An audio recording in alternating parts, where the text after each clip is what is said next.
পনির কেটে পনিরটা ভাজছি। আজকে আমি করব পনির কোরমা, ঠিক আছে? পনির কোরমা করবো। প্রথমে পনিরটা ভেজে নিলাম। আর এই যে এখানে আছে পেঁয়াজ, রসুন, আদা। এটাকে আমি মিক্সিতে এটাকে ম্যাশ করে নেবো। ব্যাস, নিয়ে হয়ে যাবে। পনিরটা হালকা করে ভেজেছি, তুলে নিই। একটু হালকা ভেজে নেবো, তুলে ফেললাম।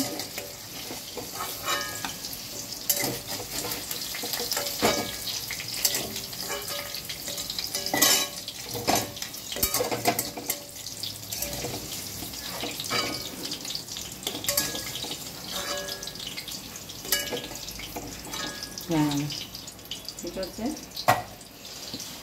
এবারে আমি এই যেটা ম্যাশ করে নিয়ে এসেছি, কোনো ফোড়ন টোড়ন এটা থাকবে না, পেঁয়াজ রসুন আদা আছে, এটা আমি দিয়ে দিচ্ছি।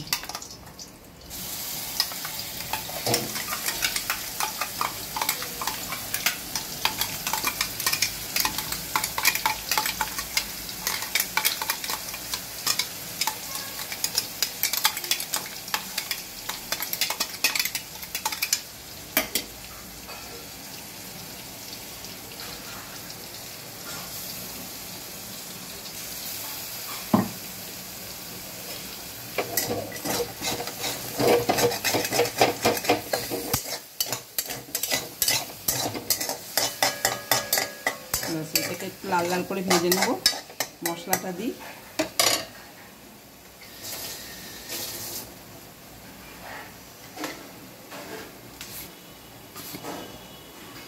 হালকা অল্প হলুদ দেবো, বেশি দেবো না। তারপরে দেবো লঙ্কা গুঁড়ো,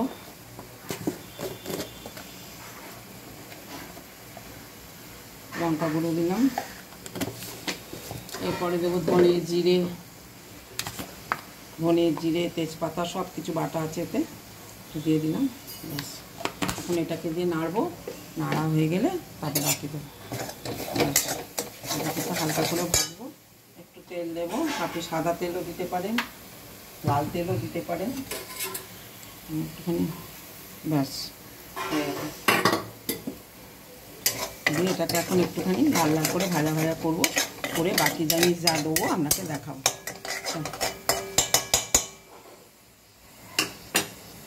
কিনে নিয়ে এসছি, দইটাকে একটু ফেটাচ্ছি, একটু থেকে নেব। দইটাকে ফেটালাম, দই দেবো। একটুখানি ময়দা দিয়ে দিচ্ছি যাতে দইটা না কেটে যায়, অল্প, বেশি না।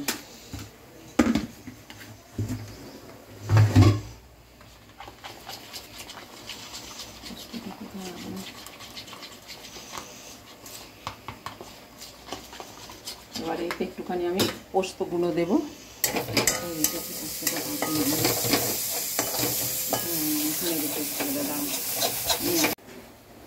মাপ কিছু নেই গো, আমি আন্দাজেই দিচ্ছি, হাতে করে একটু পোস্ত দিলাম দইয়ের মধ্যে।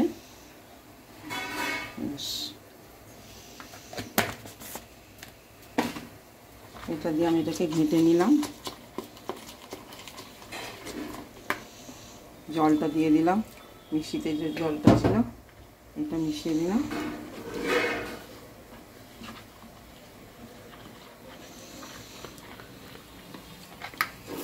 ভাজাটা হয়ে গেছে।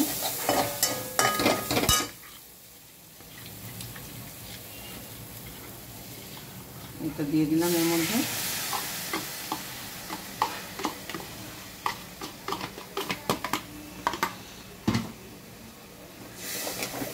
হয়ে গেল।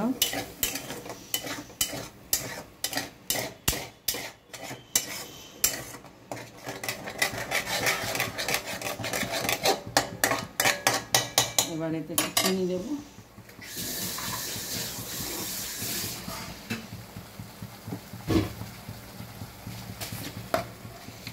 এটা একটু মিষ্টি টাইপের হবে, হালকা, 2 চামচ চিনি দিলাম ছোট স্পুনের, দিয়ে এটাকে ঘাঁটলাম।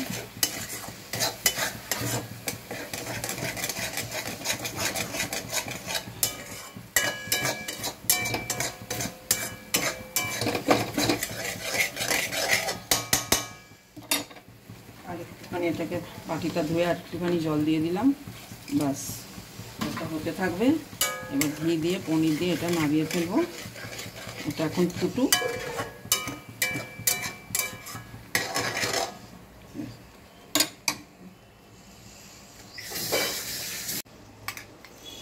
ঘি দেবো, একটু ঘি দিলাম।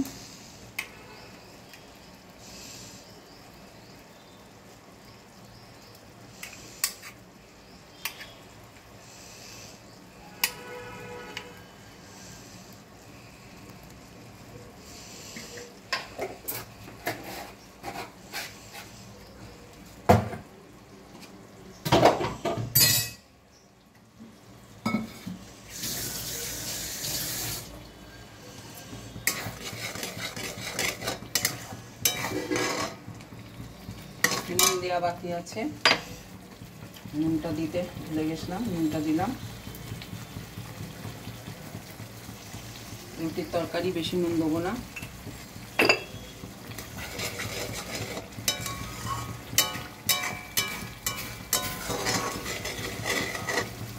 পনিরটা দিয়ে দেবো এবারে।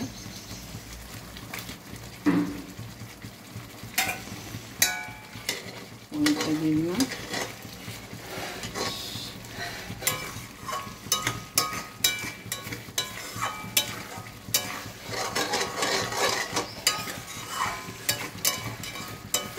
আমার পনিরের কোরমাটা হয়ে গেল। আমি এবারে ঢালবো। হয়ে গেল, এবার এটাকে আমি নামাবো।